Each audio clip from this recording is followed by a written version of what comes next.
नारायण डालुआ राज्य संपादक ऑल ओडिशा गोपाल समाज। आज कौन कार्यक्रम अनुष्ठित आज ऑल ओडिशा गोपाल समाज सहित अनुबंधित कंटापड़ा ब्लॉक गोपाल समाजर चतुर्थ मासिक बैठक पोस्तल पंचायत रहम्बा उत्तरपारी भागवत बेहरा साहि अनुष्ठित होती। आमर प्रति मासरे मासिक बैठक हुए, तार चतुर्थ मासिक बैठक थिला।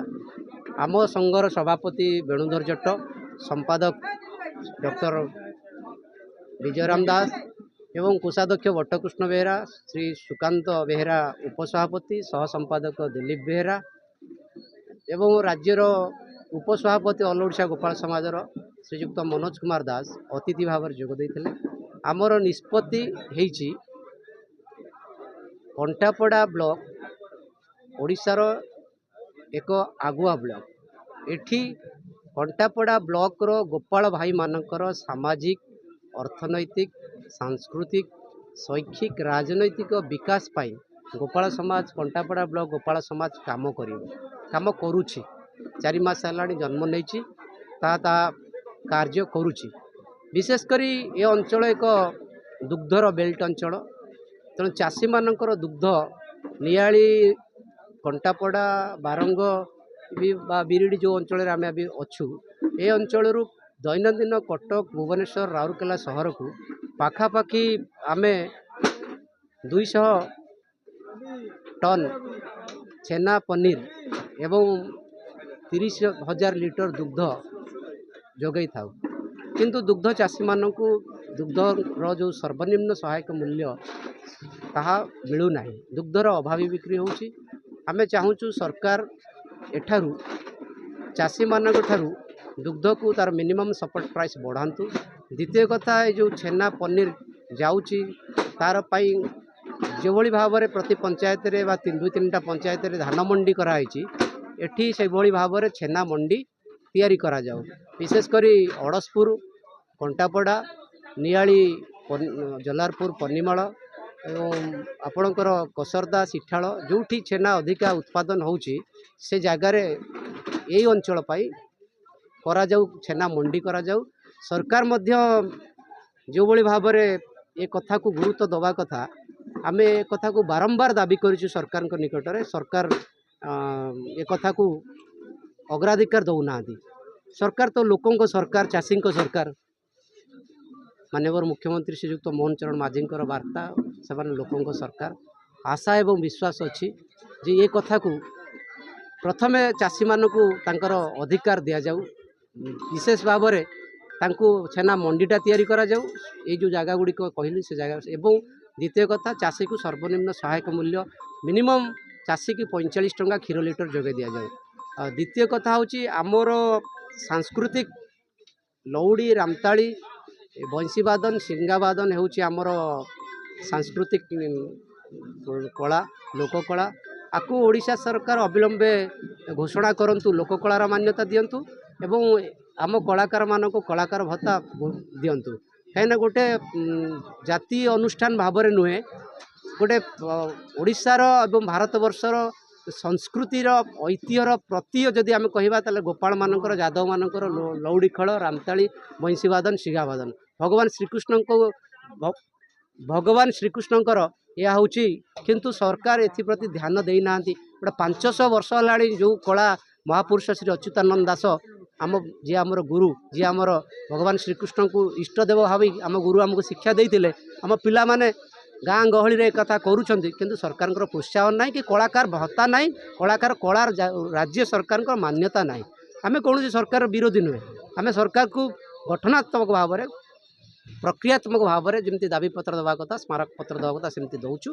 आम कौन से राजनीतिक दल में विश्वास करूना, आम कौन राजनीतिक दल सहित ना। आम सरकार को एक कथा कहूँ, आप यथाशीघ्र करूँ, नचेत लोक मान भीतर जो आक्रोश आसूची, अनेक समस्या अच्छी अर्थनीति रे, दुग्ध, संस्कृति कथा एवं शिक्षार मध्य आम भाई माने केमती स्कॉलरशिप पाइबे।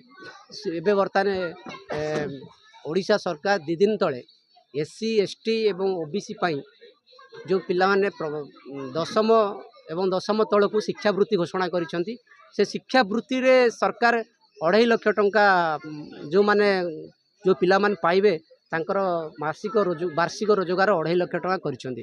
ଯାହାଫଳରେ କ'ଣ ହେବ, ଆମ ଓବିସି ବର୍ଗ ଯେଉଁମାନେ ଆମେ ଗୋପାଳ ବର୍ଗର ଆସୁଛୁ, ଆମର ପିଲାମାନେ ବହୁତ ଗରିବ ଶ୍ରେଣୀର ଆର୍ଥିକ ଅନଗ୍ରସର ବର୍ଗର ପିଲାମାନେ ଛାତ୍ରମାନେ ମେଧାବୀ ଛାତ୍ରମାନେ ଏଥିରୁ ବଞ୍ଚିତ ହେବେ।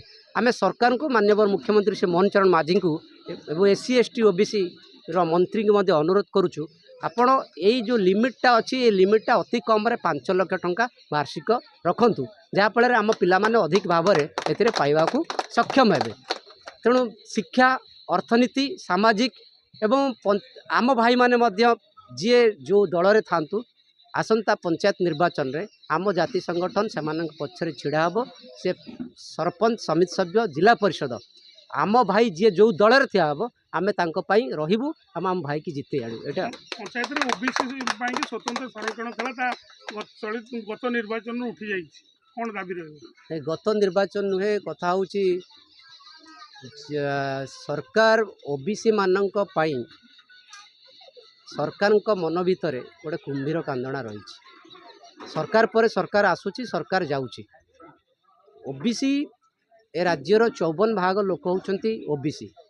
54 ଭାଗ ଲୋକଙ୍କ ପାଇଁ ଓବିସି ନାଁରେ ନକଲି SCBC social educational backward classes, ସାମାଜିକ ଅର୍ଥନୈତିକ ପଛୁଆ ବର୍ଗ ଯେଉଁମାନେ ରହିଛନ୍ତି, ମାନେ ଯେଉଁମାନେ ଓବିସି ନୁହନ୍ତି, ସେମାନଙ୍କୁ ରାଜ୍ୟରେ 1990 ମସିହା ଅଗଷ୍ଟ ମାସ 7 ତାରିଖରେ ଯେଉଁ ମଣ୍ଡଳ କମିଶନ ରାଜ୍ୟରେ ଲାଗୁ ହେଲା ବିଶ୍ୱନାଥ ପ୍ରତାପ ସିଂଙ୍କ ସରକାରରେ ଏବଂ ସାରା ଦେଶରେ ଲାଗୁ ହେଲା, କିନ୍ତୁ ଓଡ଼ିଶାରେ ଆଜି ପର୍ଯ୍ୟନ୍ତ ଓବିସି ଦିଆଯାଇ ନାହିଁ। ମୁଁ ଆପଣଙ୍କୁ ଏ କଥା ସ୍ପଷ୍ଟ ରୂପେ କହିବାକୁ ଚାହେଁ, ଓଡ଼ିଶାରେ ଓବିସି 0, ଓବିସି 0, ଓଡ଼ିଶାରେ SCBC ପାଉଛନ୍ତି। ଆମେ କାହାର ଆମେ ତ କହୁଛୁ SCBC, ଯଦି ଓବିସିର କୋଟାଟା SCBC ନେଇଯିବେ, ଓବିସି 0, ଓବିସି ରିଏଲ ଓବିସି ଚାଷୀ, ଚଷା, ଗୋପାଳ ବା ଆପଣଙ୍କର ଯେଉଁ 210ଟି ଜାତି ଓବିସି, ସେମାନଙ୍କ କୋଟାଟାକୁ SCBC ବିଶେଷ କରି ଖଣ୍ଡାୟତ ବର୍ଗର ଲୋକମାନେ ନେଇଯାଉଛନ୍ତି। ଆମେ ତାଙ୍କର ବିରୋଧୀ ନୁହଁ, ଆମେ କହୁଛୁ ସେମାନେ ନିଅନ୍ତୁ, କିନ୍ତୁ ଓବିସି ଗୋପାଳ ସମାଜ ଓବିସି ମାନଙ୍କର ନ୍ୟାଯ୍ୟ ଦାବି ପାଇଁ ଆନ୍ଦୋଳନ କରିବ। ନିଶ୍ଚୟ ଏଥିରେ ଆମେ ବାରମ୍ବାର ଆଲୋଚନା ଚକ୍ର କରୁଛୁ। ବିଧାନସଭା ସମ୍ମୁଖରେ ଏବେ ମୁଖ୍ୟମନ୍ତ୍ରୀଙ୍କୁ ଭେଟିଥିଲୁ, ମାନ୍ୟବର ମୁଖ୍ୟମନ୍ତ୍ରୀ ଶ୍ରୀ ମୋହନ ଚରଣ ମାଝୀଙ୍କୁ ଦାବିପତ୍ର ଦେଇଛୁ। ରିସେଣ୍ଟ 7 ଦିନ ତଳେ ମୁଖ୍ୟ ଶାସନ ସଚିବ ଶ୍ରୀମତୀ ଅନୁ ଗର୍ଗଙ୍କୁ ଭେଟିକି ଅଲ୍ ଓଡ଼ିଶା ଗୋପାଳ ସମାଜ ତରଫରୁ ମୁଁ ନିଜେ, ମୋ ସହିତ ମୋର ବଡ଼ ଭାଇ ଶ୍ରୀଯୁକ୍ତ ରବି ବେହେରା ଲୋକସେବା ଭବନରେ ଶ୍ରୀମତୀ ଅନୁ ଗର୍ଗ ମୁଖ୍ୟ ଶାସନ ସଚିବଙ୍କୁ ଆମେ ଦାବିପତ୍ର ଦେଇଛୁ। ସେ ଦାବିପତ୍ରକୁ ଗୁରୁତ୍ୱର ସହିତ ଗ୍ରହଣ କହିଛନ୍ତି ଯେ ଓବିସିଟାକୁ ଆଗକୁ ନେବେ ବୋଲି କହିଛନ୍ତି, ନଚେତ୍ ବିଧାନସଭା ସମ୍ମୁଖରେ ଆନ୍ଦୋଳନ ହେବ। ସେ ଆନ୍ଦୋଳନଟା ଆମେ କୌଣସି ସରକାର ବିରୁଦ୍ଧରେ ନୁହଁ, କିନ୍ତୁ ଆମ ଦାବି ହାସଲ ପାଇଁ ଆନ୍ଦୋଳନ ହେବ। ଭାବଗ୍ରିୟ ବେହେରା, ଉତ୍ତରପାରି ରମ୍ବା ଭାଗବତ ବେହେରା ସେ ଘର। ପ୍ରଥମେ ବୈଠକ ବସିବା ପାଇଁ ମୋର ଆୟୋଜକ ହୋଇଥିଲା। ବୈଠକଟି ବର୍ତ୍ତମାନ ସଫଳ ହୋଇଛି, ମୁଁ ସେତିକି କହିବି। ଆଉ ଓବିସି ପାଇଁ ଆମେ ଆଗକୁ ଗଣଧାରଣା କରିବୁ, ବିଧାନସଭା ଘେରାଉ କରିବୁ। ଆମର 27% ଲଢ଼େଇ ଆମେ ଆଣିବୁ। ମୁଁ କଣ୍ଟାପଡ଼ା ଗୋପାଳ ସମାଜର ସଭାପତି। ମୁଁ ପ୍ରତି ପଞ୍ଚାୟତରେ ପ୍ରତି 20 ତାରିଖରେ, ପ୍ରତି ମାସର 20 ତାରିଖରେ ଗୋଟେ ମିଟିଂ କରାଉଛି। କାହିଁକି କରାଉଛି ନା, ଗୋଟିଏ କଥା, ଆମ ଗୋପାଳମାନଙ୍କର ଏକତା ପାଇଁ ଗୋଟେ ମିଟିଂ କରୁଛି।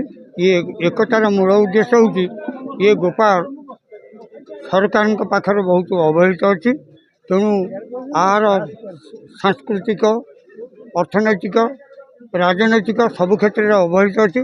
ଆର ସମାଧାନ ପାଇଁ ଏ ସମାଜ ଆମର ଲଢ଼େଇ କରିବା ଆଗାମୀ। ଯଦି ଆମେ ସରକାରଙ୍କ ବିରୁଦ୍ଧରେ କହୁନୁ, ଯଦି ସରକାର ସମାଧାନ କରିଦିଅନ୍ତି, ତାହେଲେ ଆମର ଏ ଗୋପାଳ ସମାଜ ଆଗେଇ ଚାଲିବ। ଯଦି ସରକାର ସମାଧାନ ନ କରନ୍ତି, ତାହେଲେ ଆମର ଆନ୍ଦୋଳନ ଜାରି ରହିବ। ଡକ୍ଟର ବିଜୟରାମ ଦାସ, କଣ୍ଟାପଡ଼ା ବ୍ଲକ ଗୋପାଳ ସମାଜର ଏକ ସଭ୍ୟ ଏବଂ ସମ୍ପାଦକ। ଗୋପାଳ ସମାଜର ମୁଖ୍ୟ ଉଦ୍ଦେଶ୍ୟ ଆମର ଯେ ନାରାୟଣ ଡାଳ ଯାହା କହିଲେ ତାଙ୍କ ସହିତ ମୁଁ ସହମତ ଅଛି ଏବଂ ତା ସଙ୍ଗେ ସଙ୍ଗେ ଆମର ଓଡ଼ିଶା ସରକାର, ଭାରତ ସରକାର ଯାହା ଦେଉଛନ୍ତି ଓବିସି ପାଇଁ ରିଜର୍ଭେସନ୍ସ, ଆମର 27% ଓବିସି ମାନଙ୍କ ପାଇଁ ରିଜର୍ଭେସନ୍ସ ହେବା କଥା, SC ST ମାନଙ୍କ ପାଇଁ 22% ହେବା କଥା, ଟୋଟାଲ୍ 49.5 ବା 50% ଯାହା ସୁପ୍ରିମକୋର୍ଟ ଲିମିଟେସନ୍ ଅଛି ଦେବା କଥା। କିନ୍ତୁ ଓଡ଼ିଶାରେ ମାତ୍ର 11% ଶିକ୍ଷା ଏବଂ ଚାକିରି କ୍ଷେତ୍ରରେ ଦେଉଛି, ଯାହାଫଳରେ ଆମେ 54% ଲୋକ ମାତ୍ର 11% ବେନିଫିଟ୍ ନେଉଛୁ। द्वितीय कथा एससी एसटी मान जो रिजर्वेशन कले 38% से माने आम दाबी अधा नहीं जाऊँ तेणु आम चाहूँ आम दाबीटा 27% जोटाक सुप्रीम कोर्टर जो गाइडलाइंस अच्छी मंडल कमिशन जो गाइडलाइंस ताहा माने यथाशीघ्र पूर्ण कर धन्यवाद। मेरा कौन आज संगठन लक्ष्य उद्देश्य कौन रही? ये जाति प्रीति एवं कला संस्कृति गठनाट कथा जातिर विकास पाई कला संस्कृतिर विकास पाई आमर लड़ाई कला संस्कृति पिला मानकु बाड़ी नौड़ी और मान्यता दवापाई आम सरकार पाखे प्रार्थना करूँ जे आज दिन रे जो पिला माने जादव पिला माने बाड़ी नौड़ी ओगाड़ प्रतियोगिता करुछंती सेमानकर कला सांस्कृतिक कार्यक्रम पाई कलाकार भत्ता लागू करने आमर दाबी जदि कलाकार भत्ता लागू करा न जाए आगामी दिन में सारा ओडिशा रे विप्लव हम 314 ब्लॉक रे आमे विप्लव करूँ मुख्यतः कंटापड़ा ब्लॉक रु आरंभ है ये समग्र ओडिशा रे एक लड़ाई रे परिणत हम यादव पिला मानू कला संस्कृतिर भत्ता प्रदान करने आमर दाबी।